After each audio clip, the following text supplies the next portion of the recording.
Run it up, then run it back. Run it up, then run it back. Run it up, run it back. Run it up, then run it back. Good morning.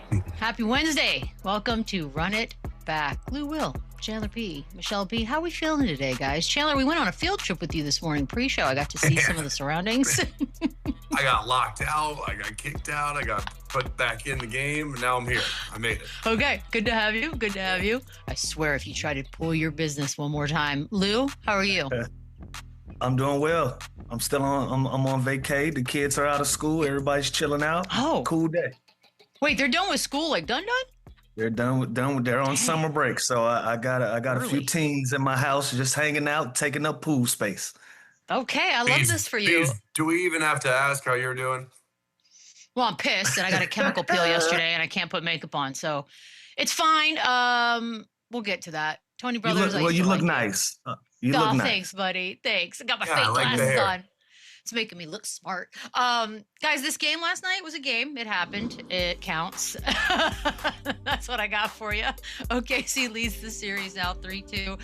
You didn't have A.J. Mitchell or Jalen Williams again in this one. But here we go. SGA with 32. Caruso finishes with 22, 6 assists, 3 steals. God, he's annoying. Jared McCain, 20 points. They did some tweaks to the starting lineup. Wemby finishes with 20 and Stephon Castle with 24.6 assists. 44% from 3 is what OKC shot. Look, we're through the 5 games. This is obviously the series that everyone, the only one left for us to watch, but the one that everyone wanted.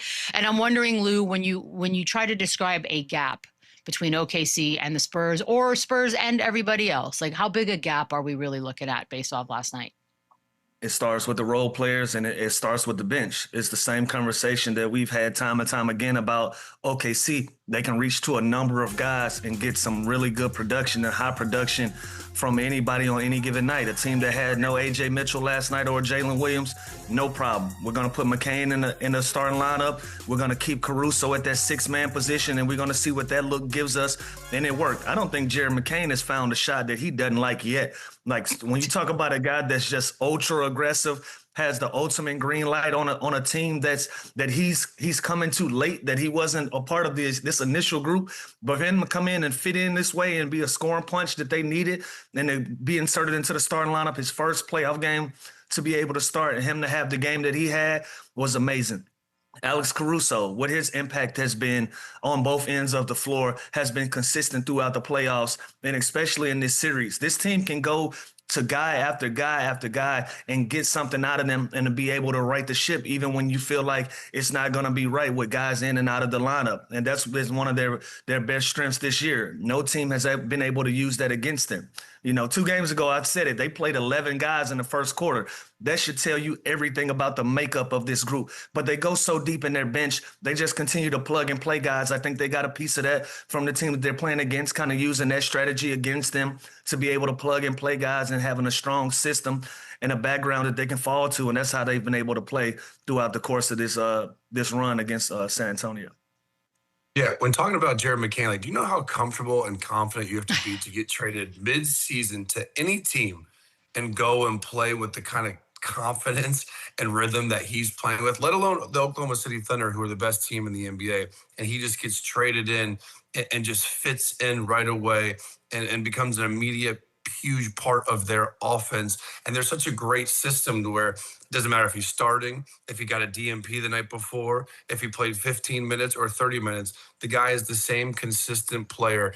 And Lou mentioned, Alex Caruso has been phenomenal. Cason Wallace, we haven't even talked about very much. He's a starting shooting guard on pretty much every other team in the NBA. A.J. Mitchell is the second leading scorer on this team in the playoffs. And he's been a non-factor in the conference finals. It's just crazy how good and how much bench depth that this team has. And it really is the definition of a plug and play. Now, how much separation is it? They're only up 1 game going back to San Antonio, where it looks and we hope that it's going to be, a game 7. So it's not like the discrepancy is crazy far off, but it's just, it doesn't matter who plays. I don't care who's out unless it's SGA in game 6, because somebody on that bench will step it up, whether it's the other Jalen Williams, if a big goes down, whether it's Isaiah Joe, who's one of the best shooters in the NBA, who just doesn't get the opportunity that a lot of these guys get. There's always someone there to plug in and play and produce and help this team win games. So I think their bench is the best. San Antonio's right on them, but there's the discrepancy in this team. It's really close, man. Like, think about it. Like, we're going to game 6 back in San Antonio, and I'd probably, if I was a betting man, take San Antonio in that game. Like, it's so that these teams are pretty equal, and this series has been awesome. Yeah, it's fine. Jared McCain. Jared McCain is the only player on this team I like, and it's probably because he's new, so that'll wear out. But what is crazy about Jared McCain, he is hella confident. I mean, the dude came into this league, people thinking he wasn't serious because of his TikToks and his fingernail polish or whatever. Do you know how badass you have to be to win over Philly sports fans? That when you got traded, they were angry about it? Like, that is, you've made it. And then on top of that, Daryl Morey claiming that when he pulled this trade off, that he was selling high. I don't know a lot about stocks. I leave that to the others. I don't think that's accurate, you guys. Chandler, I don't think that that's true, and I think they're going to regret this for quite some time. Yeah, well, Daryl Morey got fired. He did? Well, I don't know if that should tell you everything you need to know right there. That played a huge part of, obviously, the extension with Joel Embiid and his health, Paul George contract. There's a lot of things that went a little sideways in Philly, but this Jared McCain trade really never made sense from Rip. This is a guy that was runaway rookie of the year. I always talk about this, and then he got hurt, but he dominated 75% of this season, just scoring, doing exactly what he did now on a worse team with more opportunity. And I just can't help but think how good he would have been for the future with Maxey and with Edgecombe. So I really think they're going to miss out on this, and I think he's going to be a pivotal piece for the future on this team, which is insane to say because we just talked about how many good players they have, and he got traded midway through the season, and he's already one of their best players. So that just shows you there how hard this kid works, how talented he is, and how much this other outside noise and other stuff that he does off the court doesn't matter, because this kid's a hooper, and he produces, and he's a hell of a basketball player, helping a hell of a team most likely advance to the NBA Finals. So shout out to him. He's unreal, and I just can't get over his confidence to go into this situation and this team with such success, the returning champs, and have the impact he's had is remarkable. Yeah, you know what you just said, Chandler? Like all of the off the court stuff, he just like to dance and paint his nails. Like he's awesome. Like, is he conventional? No, but is he harming anybody? Absolutely not. He's having a great time. And when this trade happened, what did we do? We gave credit to Sam Presti again. We were like, well, there he goes, making moves. We didn't even look at the Philadelphia side of it because we thought it was a brilliant move for the Oklahoma City Thunder. Now, on the flip side of it with Philadelphia, I don't know what Daryl Morey was thinking and when he made this trade. Now you look at a Philadelphia team that needed another small guard, that needed somebody to be aggressive on the offensive end and to play with energy in a playoff series where you ran out of gas. This stuff starts to become a blinking light where you're like, wait a minute. So why did we trade him again? Why did we get rid of this guy again? And now he's showing you what his worth is on the biggest stage in the world. He's one game away from getting to a championship game, and he's been a big focal point of them having success in this playoff. So will this be something that hunt Philly for years to come? Who knows? Let's see how they retool. But what we do know is in this present moment, he is a big factor in a team that's winning basketball games in the Western Conference Finals, and he has an opportunity to get to a championship. Yeah, and on that team. Awesome. And selling high is just wrong. This kid is young. He's going to continue to get better. He's going to continue to work on the rest of his game, not just his shot making, everything. I can see him turning into even like a PG later in his career. Like selling high is not right. I feel like Sam Presti stole this dude. Yeah, it feels like selling high is like maybe Daryl got it confused for a second. Maybe he meant selling low because I don't think he got that one right. I had to look it up too to remind myself.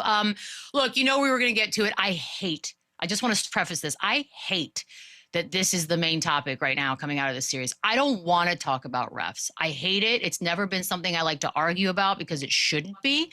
But it would be stupid to ignore the fact that this has become a bit of an issue. It trends.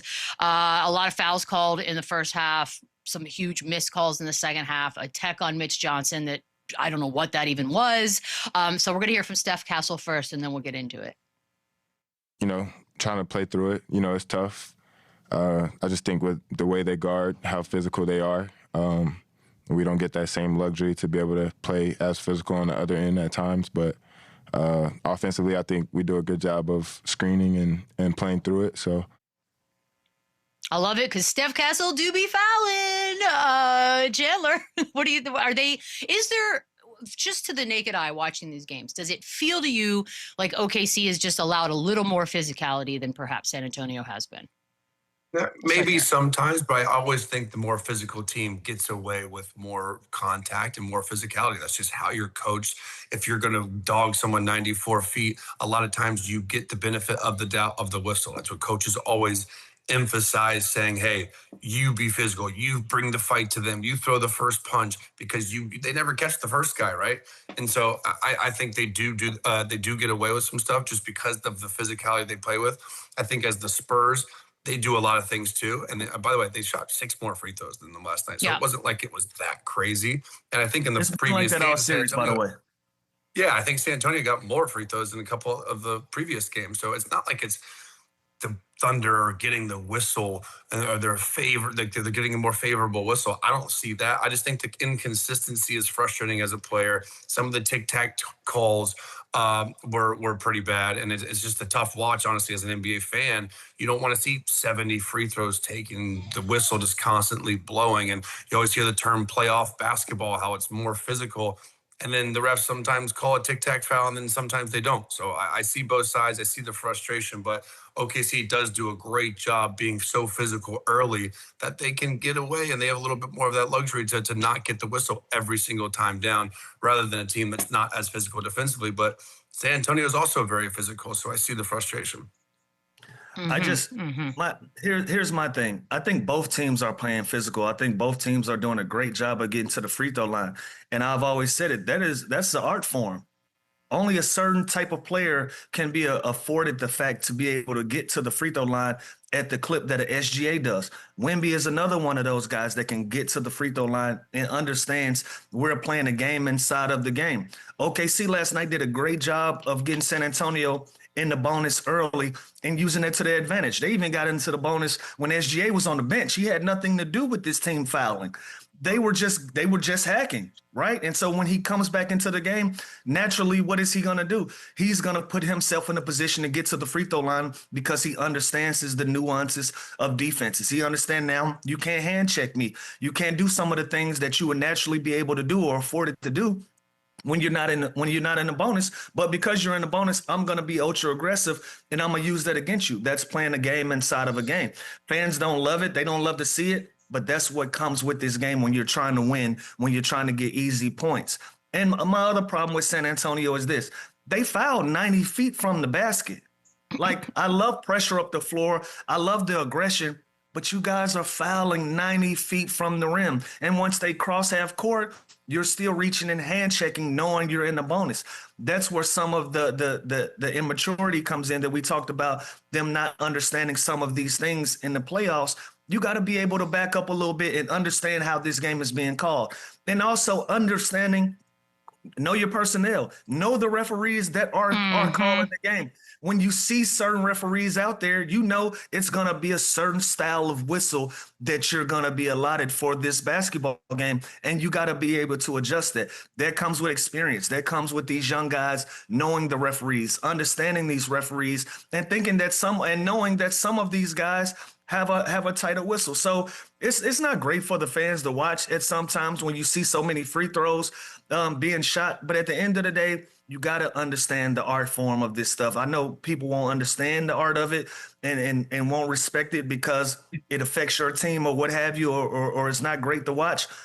But these are legitimate fouls, whether we like it or not. And San Antonio has to be able to adjust to that, or just become a smarter team and be able to blend in some of these things. Now, they did miss some glaring things last night. And they weren't fouls they missed. I watched the goaltend. I was like, that is a clear goaltend. How was that not called? Mitch Johnson asking for a challenge in front of the referee's face. That was clear. Some of these things were clear, but at the end of the day, the free throw discrepancy me from both teams, I don't think had as big of an impact on his game as OKC what is just that? going out and putting belt down. That's it. That's a go-to. Yeah, like listen, what that's are we crazy. doing? And I always say it's easy to watch it again in slow mo. That's Yeah, that's a crazy nuts. missed call. Like that's nuts. Like this in a stage of this and the magnitude of this game, it's tough to think you can miss a call like that. But again, that's just a blown call. That happens both ways. It happens all the time. What I like this has been going on for a while. I think guarding Lou Will, you know how impossible it was to guard Lou Will without fouling him? And that was an art. That was a gift he had. You had to have a certain level of discipline to guard Lou because you knew he was going to get the whistle. He's going to go left. He's going to stop. He's going to get the foul. Like that's defenders have to now be more disciplined, knowing how these offensive guys are so talented at getting the whistle. So like, you have to have that understanding, like guarding James Harden, you can't reach. He's going to swing through. He's going to do that. Like there's certain players that on the scouting report, the first thing you see is how to defend them without fouling. And I think a lot of these times, these young guys, they don't do that. And even last night, for example, watching that first half was dreadful. Like when I saw that the Thunder, they had 20 first half free throws. You know how many the Spurs had? They had 19. They had one less free throw than them. Like, so it's hard to argue there were 70 for the Thunder, but like 70. I just think it's too much in general, to be honest with you. Thank you. It's a Thank lot, you. but also, you got to put the onus on yourself. Like I love the fact that last game they took responsibility for it and they said, we just got to be smarter. We got to be smarter than that. And then you come into another game where you're in the bonus. Why are y'all one-on-one pressuring SGA of the court 90 feet from the rim and pushing them down at half court? Instead of pushing them over or hand checking, go back into your bag that you used, that you had some success with. Just go double him, take the ball out of his hands, but don't take it upon yourself to take on this matchup and it don't go your way, knowing that he's going to rig it up to a way where he's going to swipe through or he's going to bring it to the referee's attention to get to the free throw line because he knows I'm in a bonus with 7 minutes to go. He understands that. And so San Antonio has to understand that as well. But I'm in agreement with you, Beadle. I don't want to see a game with 70 free throws, but I also want to see some of these young guys be smarter than that and keep themselves in the game. Keldon Johnson, he was having a good game. Limited by foul trouble. Steph Castle, limited by foul trouble. These are big, impactful players that you need on the floor. They also have to be smarter than that and knowing the referees that you are dealing with and understanding the moment as well. This is crazy. Look, I'm just going to say this now in case OKC does advance to the finals. Do you know how unlikable you have to be to the rest of the country when they're going to root for the Knicks because they cannot root for the Thunder in good conscience? Like, that is a crazy twist of fate. If they worried about flopping, this is going to be a flop-a-thon with the Knicks if this goes through. So, but Man, I don't qualify it as flopping. I think it's foul drawing. You're drawing fouls. Foul drawing. Yeah, what Chandler just said about me. I don't have a reputation as a flopper. I have a reputation as somebody that draws fouls. Well, now I'm blaming you for SGA. How about that? Big difference. Part of the game. I showed him a couple of little things. I'm sure that he visually he picked up on some things and he flipped it to his liking. But again, if I know I'm in the bonus at 7.5 minutes in a game, the defender should know that as well. Back up a little bit. You should know that as well. Fair. All right. Well, let's get to the Wemby of it all. Not his best night. It was pretty early on, too. I think Jamal Crawford was the one that was pointing it out the most, that he was not being his aggressive, assertive self, which we've seen in the wins and has been very striking. He finishes with 24, 15, 6 rebounds. I don't know why he sort of has these off and on games as far as assertiveness, Lou, but correct me if I'm wrong here. We need the monster Wemby, right? Like, he's got to come out from the jump. I would agree, and that was more impactful to me than the referees. You just saw it in Game 4 when he's ultra aggressive. Everybody has to conform to that. OKC has to conform to that. His teammates have to conform to that. He's such a dominant presence. When he decides that he wants to be aggressive, everybody has to deal with him. Now, when he's in a position where somebody has to facilitate like this and he has to get his buckets off of somebody else making a play for him, they're just not as strong as a team. I didn't like the fact that he didn't have as many attempts in this game. I didn't feel like he was aggressive. A lot of his scoring and a lot of his impact came from the free throw line. I didn't love that. It just seemed like This was one of those kind of games where he just floated through and he didn't find his aggression. He was looking for his aggression. He was looking for that power punch in the 3-point line. And I didn't love that. He went 0 for 5 from the 3-point line. You got to put more pressure on these guys.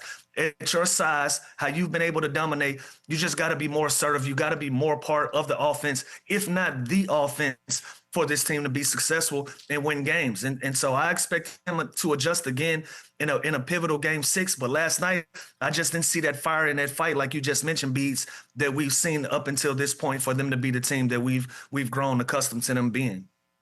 Yeah, I just don't. It's not like they don't know how important it is to get them off to a good start too, and to have that energy. And even last night, I saw Chet. The first play of the game, he got the offensive rebound, took one dribble sideways backwards, and took the shot. And I was like, and he made it. And I was like, I love the fact that he did that after the question with SGA the night before, just to show that urgency and to show that I'm going to be aggressive tonight. And he did it. Like the first 2 or 3 plays of the game, he did that, got second attempts, offensive rebounds, and put it up.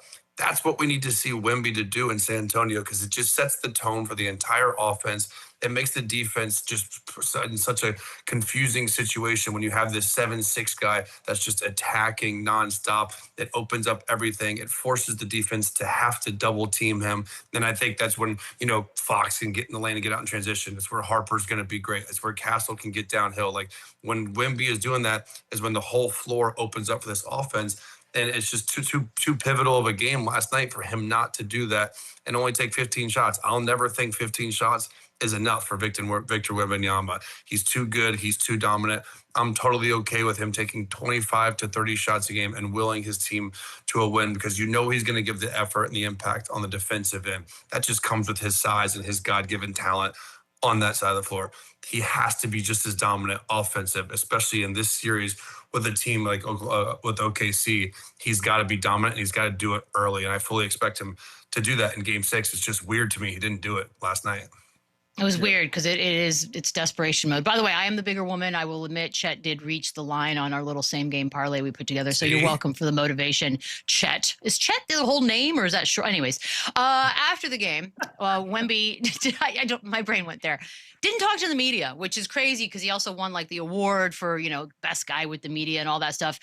We haven't heard any reasons why yet, Lou. Like there's no medical reason that's been given to us. I don't know if he's just thought anything he would say was going to get him fined. I don't love it, especially in the Western Conference final. So go ahead, rip him. Yeah, frustration. No, it's just frustration. We don't have to rip them. I just think we have to hold all of these guys accountable. We can't draw a line for one guy and then make excuses for another guy. We like to hear him speak. We like to hear his perspective, especially in a deep playoff series that's going on right now. Instead of leaving us to try to guess what he's thinking or what he's going through, just step up to the podium for a few minutes and bite the bullet and give us the information that we're looking for, good or bad. We've accepted. Yeah, we've accepted the fact when you say some of these. Yeah, do it in French. Even if you don't want to do it, if you want to piss some people off, do it in French. Do it where majority of us won't understand you. But we got to hear from you after these games, especially with where you are in your career. You're still a young guy. You're still a young player in this league. And we want to hear your perspective, especially in a series that's going so well. You're down 3-2. That was a pivotal game. But for the most part, this is the series that everybody wants to watch. So they want to hear what you think about the referees. They want to hear about what you feel about your play. They want to hear about the adjustments you're going to make. All of those things are key when you're building your reputation. And like you just said, he won an award for how he's dealt with media, but he also he deserves the fact to be frustrated as well. And tonight just ain't the night. Find me, do whatever you want to do. I'm locked in on a mission, but it's fair to say we would love to hear from you after these games. But I'm also a guy that I'm always pro player. So yeah, I know. I've had 100 games where I didn't want to talk to the media, and I've had 100 games where the star player on my team didn't want to talk to the media, and I got his back. So I don't feel any different about this. See, I understand where the frustration is coming from, but I can't get his back here. I think there's an obligation. Sure. I think there's a responsibility as the best player on that team, the only person probably on that team that the media wants to talk to afterwards. And you have that obligation as a professional, as an NBA player, to make yourself available through the good, the bad, the ugly. Not just when it's good, not just when you're at home and you're beating the drum with your teammates when you win. Whoa. You have to do that when you lose. So I see why. I've been frustrated too, and I've probably dipped out of media before, but it's not right, especially when you're a guy of his stature and you're Victor Wembanyama. Everyone's going to want to hear from you after a big loss, after a huge win. You have to give them that respect and that courtesy to do that. So I didn't like this at all. It's not even that I want to rip him for it, but I know. you got to be better. You got to be more mature, especially now in the conference finals. People want to hear you talk. When you win, when you lose, doesn't matter. You have to give them that at least. Hey, look, he's my favorite player in this league, and I didn't love it. Me so, too, honestly. Truth be told, I I know. This. I was a little bummed by this one. Speaking of, Well, by the way, you rip him then. Let me hear you rip him one time. Look, I get it. I don't like to lose. I don't want to. I get that, and like I can't imagine on this level, but like it is part of the gig, unfortunately, and you do have to do it. But the conspiracy theory from last night, Chandler, was awesome. We'll do a little French here. Some Sopranos, like Tony Soprano merde is what this is being called. Because I don't know if you saw this, but right before Biyombo and Plumlee go into the game, there's a whisper. The whisper from the dawn. And then what happens? Boom. 2 hard fouls on Jared McCain. I mean, stop. We're not putting hits out. That's what I'm saying. It's hard for me to hear somebody complaining about free throws and fouls when you got guys that go in there for 30 seconds to a minute and they do these type of things to guys. Like you're going out and seeking guys. But listen, I'm cool with it. All is fair in war. When we going at it and we're trying to accomplish something, I'm cool with it. But don't do these type of things and then want to create a frenzy about not getting the calls and not shooting free throws. Then it's a physicality problem. I'm cool with all of this stuff, but just make sure y'all cool with it too. That's my thing. He did not call. There's no way he's calling the hit on Jared.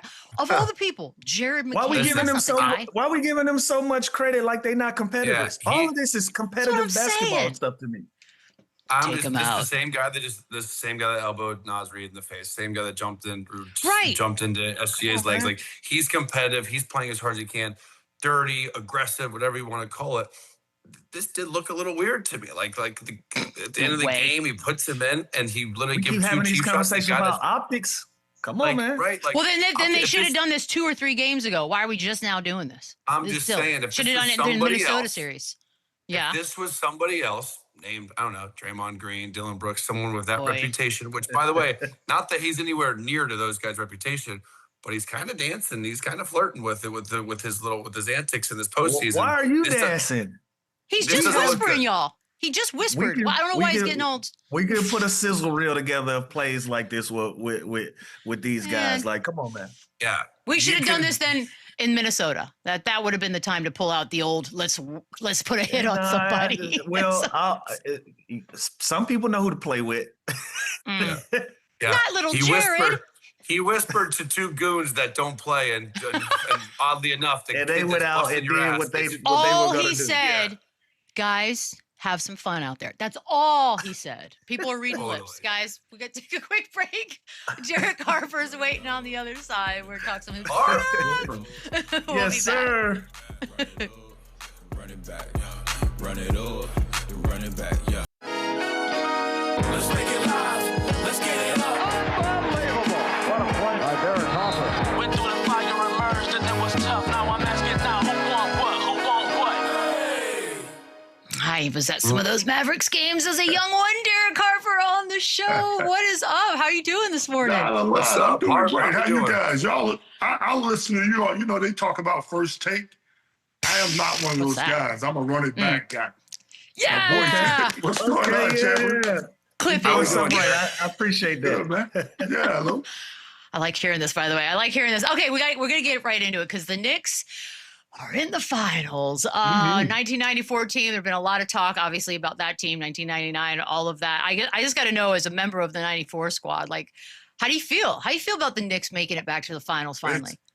I'm not going to quote people, but it's good times, man. I think if you think about basketball and all the Mecca and all those different things, it's always good times when New York is doing well.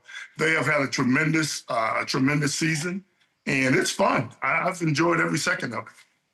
We can't be sports fans without comparing it or making lists or ranking and all the good things we do. So a lot of talk about, is this team better than the 94 team? When you hear that, how do you respond? I don't believe in all this stuff. I'm an old school guy. And I think it doesn't matter. You're good when you have to be good. I would put my 5, which I have a picture of. I should show you guys, but yes. I would put my 5 up against any 5. The team from 94. We had Mace, we had Oak, John, of course, the red man. And then we had Patrick and Charles Smith. That 5, pound for pound, player by player, can play with anybody in the league at any time. Yeah. So who knows how it plays out? I don't. So, Harp, let me ask you this, kind of in that same vibe then. Obviously, people are praising Jalen Brunson. He's been phenomenal ever since he's been there. Bring him. And there's been talk saying, is he the greatest Knick? But is he the greatest Knick of all time, or does he need a ring and a couple more years to solidify that? Yeah, no. I think he needs a ring because the people that you're considering all-time greats, they have that. They have championship pedigree. But Jalen is a freak too. We're calling Wemby, what do we call him? Unicorn, whatever you want to call him. Jalen is that same kind of guy because he thinks the game and has an uncanny ability to make plays down the stretch of games. I don't think you can replace that. They took him off the ball. He was still successful scoring the basketball. He just knows how to play. Doesn't force the game. He allows the game to come to him. And I think he's a big reason why they have a chance.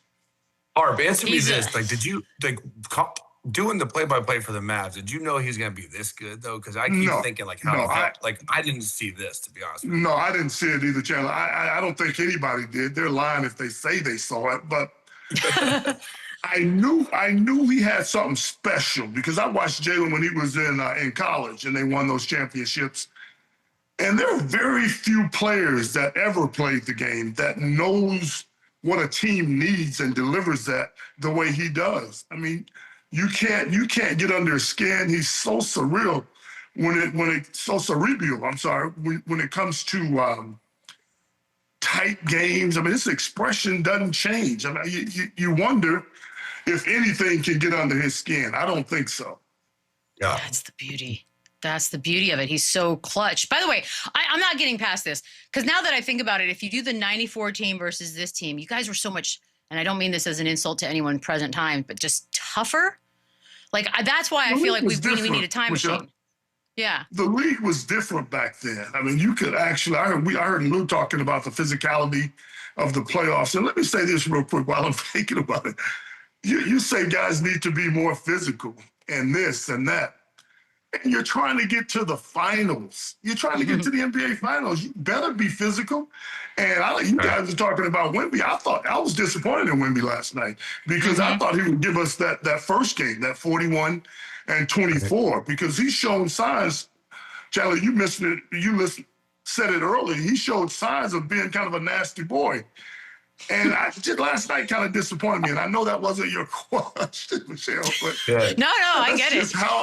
That's just how I 100%. Saw it. You know what? They got to re-give SGA the MVP award in front of Wemby before Game 6, and then we're going to have that guy because that's what it was. Yeah, maybe that'll get him We know you're all biased to San Antonio, Beadle. A little bit.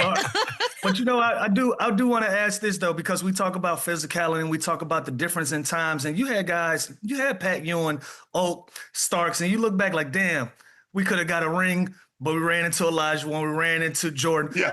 Was that the only separator? Was just how great those guys were from stopping you guys from getting the ring? Man, that's the question right there. Why didn't we win in 94? And Lou, this is what the separation was for me.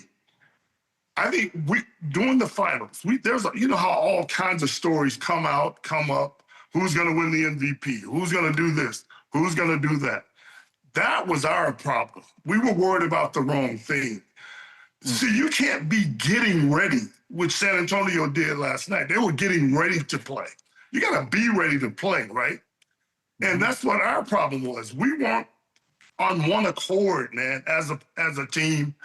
And they were down in Houston, Elijah Wan, Max, Shucks. Kenny, Otis Thorpe, all those guys. They had one common goal. Not that we did it, but I think they were more tied together than we were. We were worried about who's going to be MVP and what if this happens. And I was thinking about my contract and just all kinds of stuff, man. It's just that I'm not pointing fingers at anybody, but man, this is no time to look around. You got to go get it right now, man. I just don't think we were there. Understood. And I'm down in ATL, and I got to tell you, Charles Oakley he's an urban legend around here. I've heard story. Tell me anything about Oak. Man, give me something good. Give me something good about Oak, man. I got something for you. So when I first got to New York, I had to be initiated, like we're in college or something, you know what I mean? So Oak, Mace, John, all of them, like, they had me on the elevator in Boston at that same Ritz-Carlton that we stayed at. But anyway, he tells me, well, this is the best time for us to do it. I say, do what? Like, what you talking about?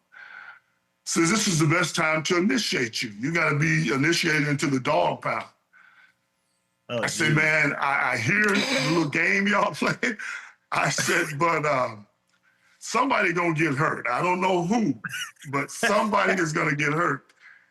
And man, when I tell you, I've never been locked up like this in a chokehold ever in my life than that particular moment, because Oak grabbed me and I couldn't move, man. Couldn't move, could not breathe, and was steady trying to, it was like somebody just trying to get through it, man. But yeah, Oak knows that's a different breed. Ask Antonio and Dale Davis. They'll tell you better than anybody will. God, I love Oakley stories. Oak is the boy. He's the guy. Let's talk a little MJ, the coming back from retirement and then dropping 55 at the Garden. Did he tell you guys, like, there's nothing you can do? Like, what was the trash talk on that day? Michelle, they switched me off of my guy, DJ, Steve Kerr. They switched me on to Mike.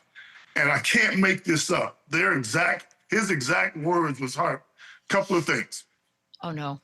You're pretty good defensively, but it's too late. I'm already hot. So go wherever you want to go. But that's amazing. You're not gonna stop me. Not today. So calm. That's exactly. Those were his words. And there were times you couldn't stop Mike. There were times where you couldn't stop him. You can make it difficult, but greatness. You got to show it a lot of different looks in order to slow it down. I just love that he's very calm about it. Like, it's science. In the Knicks Bulls series in '94, JoJo, English, and you. And then you got to go off. Yeah. Talk to me. JoJo. JoJo. The crazy thing about this, I want to know what this fine was at that time. What is this fine? Hey, look, we wasn't making that kind of money, Lou, because they couldn't afford to fine us too much. Yeah, that's not even a foul back then, Lou. That's real. It was a big enough fine, Lou. Got him, though. You got him. Yeah, I mean, what did he say? He was on a death wish. He told what riled me up. He said, "I'll beat your ass." I said, "Go ahead, you won't." And he walked towards me, and I just took the momentum of him charging at me and put him up in David Stern's lap. There you go. There you go. That. OG, I want you to take a look at this, because you were part of another iconic moment.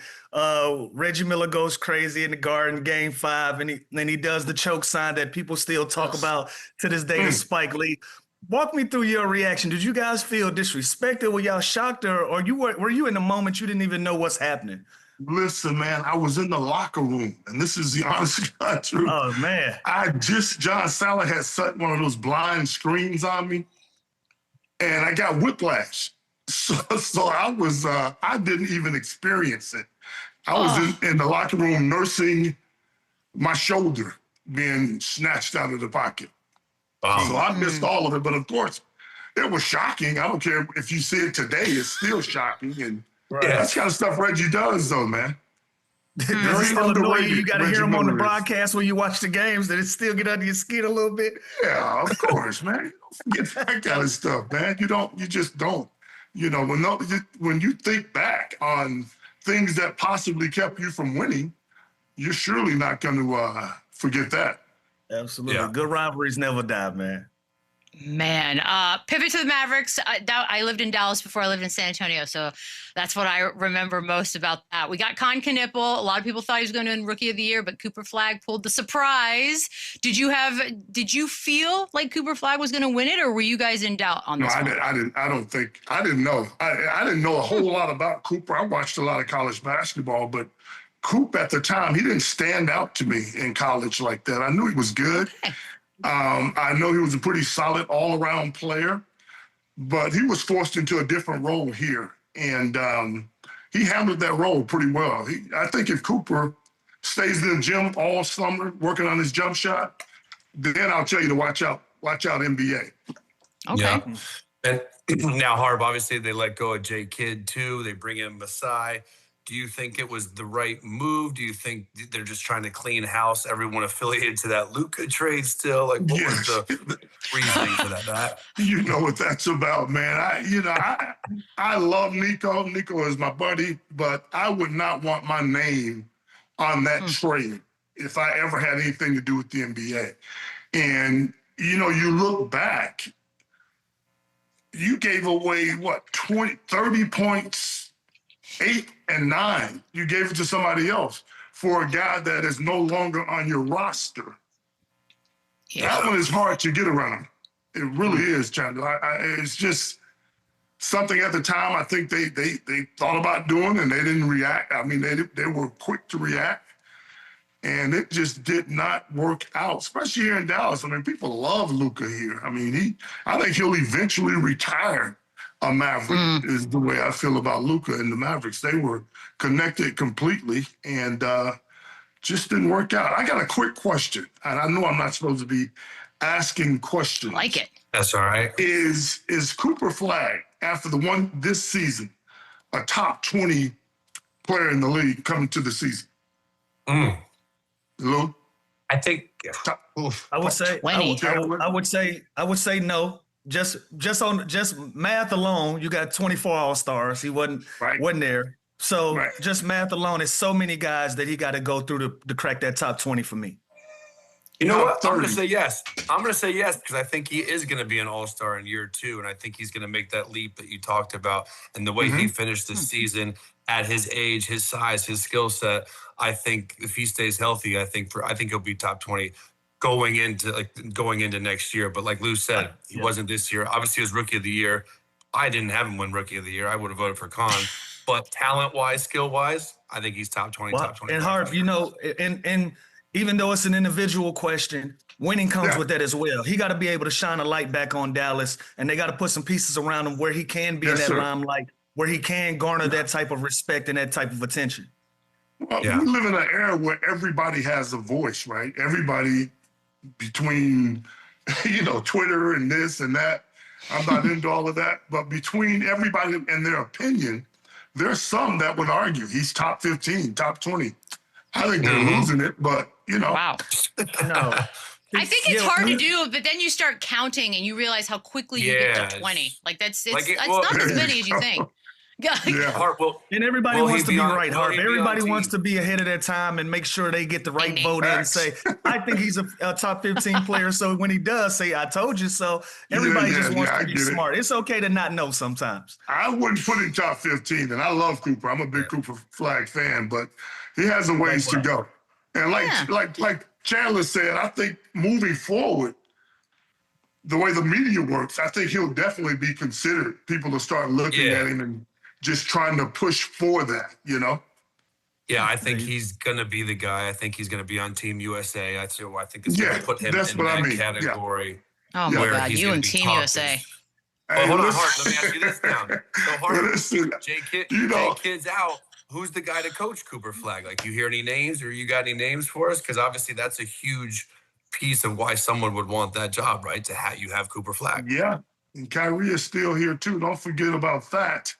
It's hard to say. I mean, when you don't have a coach, it's hard to know exactly who's gonna be able to move the needle with a roster that's a pretty good roster, but I would say the guy in Philly, Coach Nurse. I know he's under contract, but there's history between he and the new president. Right. So that's what I'm thinking. Toronto. Yeah, Toronto. Yeah, they won a championship together there. So that comes to mind. And this is just me personally. And you guys are probably going to laugh at me. I don't care. I think Sam Cassell, at this stage of his coaching career, I think Sam is ready for a team, a young team that he can mold into what he wants. Sam is gonna force you to play together, defend, and to me, young talent like Coop, I think Sam would fit well here in Dallas. I love Sam Cassell. It's not a bad take. I just don't know if my brother has the temperament for the job. He's so liked and he's so lovable and he's so stress-free. I think in that head seat, you put stress on Sam. I ain't never seen Sam Cassell stressed a day in my life. That's my personal opinion. Goodness, you don't have to be stressed. You have to be stern. You know what I mean? There you go. I like it. I don't know. I think Sam deserves a chance. And we talk about coaching so much. Well, we all agree that players have to win games for you, correct? Absolutely. Yep. I mean, as much as you want to give Phil Jackson all the credit in the world, what did he do other than sit in a high chair over there? Well, I'll go work for Sam Cassell right now in a heartbeat. Well, go talk to Sam, man. Breaking you do that. news. Tell him Harp say what's up. Okay, Harp, this has been awesome. If OKC goes to the finals, it's go Knicks for all of us. So we will be watching. We appreciate it. What'd you say? Nothing. I'm just speaking for everybody. Be quiet. She's talking for you all, Luke. Yeah, I got you, buddy. Okay. Thanks, hey, man, this was fun. It's good to see all of you. Yes, sir. You too. All right, blessings. Run it up, then run it back. In the most anticlimactic news yesterday, Mazzulla, Coach of the Year, Chandler, take it away. I mean, he should be third. I think he should have been third. I think people wrote them off this year. Everything they dealt with, all the change and the turnover that they had a phenomenal year. There's no doubt about it. When you look at the turnaround that Mitch Johnson went from 34 wins, I think it was 34 to 4, to 60. And then you look at the Pistons, who I think JB Biggerstaff was the runaway coach of the year. They had 60 wins. The Celtics had 56 wins. They had 4 more wins. And last year, they were a 6 seed that jumped to a 1 seed, winning 44 games 2 years ago to 60 games this year. I don't even think it's close. That's with Cade Cunningham. We saw how exposed in the holes they had in the playoffs. They have one really good player, Cade Cunningham. They have Jalen Duren, who's going to get paid, who was kind of a no-show in the playoffs. But to look at that roster and them being the 1 seed in the Eastern Conference and just the progress that they've made every single year since he's been there, I don't even think it's close that he should win Coach of the Year. And I think this is a crock of shit. Your drink just got there, Chandler. Your matcha is behind you. Oh, you got a matcha, buddy? How about that? In the pedicure room? Like, what's going on? Okay, well, you're just living your life. It is kind of funny. He called it stupid, Lou, and we all laughed at it, and then we also kind of were like, he's going to win it now. He made fun of the award, and then we gave it to him. Like, so he did. Yeah, so no congrats. You don't care, I don't care. So, but I'm with Chandler on this one. I thought JB was the runaway coach of the year. I respect everything that Boston was able to do with the lineup and the year that Jaylen Brown had, the year that Mazzulla had, and what they made the best out of the roster that they had, which even was still a bunch of talented guys. But I thought Detroit did above and beyond what was expected of them. They answered the call, and they did everything, and a lot of that had to do with JB. When you talk about a team having the personality of their coach and somebody having a leader that understands the culture, understands the city, and what's needed to excite a fan base. I think he did all of that, and I think they played great basketball. I thought he was the coach of the year. And so, but not to take anything away from Joe Mazzulla, but I thought JB was my guy this year. Yeah. He should have been third, and it's not even close. And by the way, he should be third. Did you see the voting? Did you see the final numbers? It wasn't even close that he won. He blew it out of the water.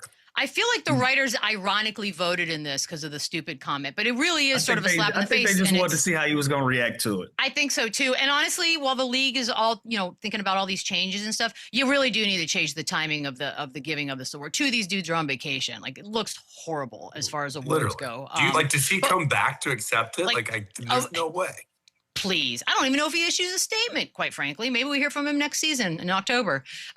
We did get some all NBA team announcements as well. So we now know how that all sort of panned out. And not a lot of surprises, I suppose. That maybe if you want to make speaking of Mazzulla, if you want to make the argument, some people for Jaylen Brown, but we also know that Jaylen Brown doesn't expect anything because he thinks everyone hates him. Did you guys see any snubs here? Are you mad about anything on that first team?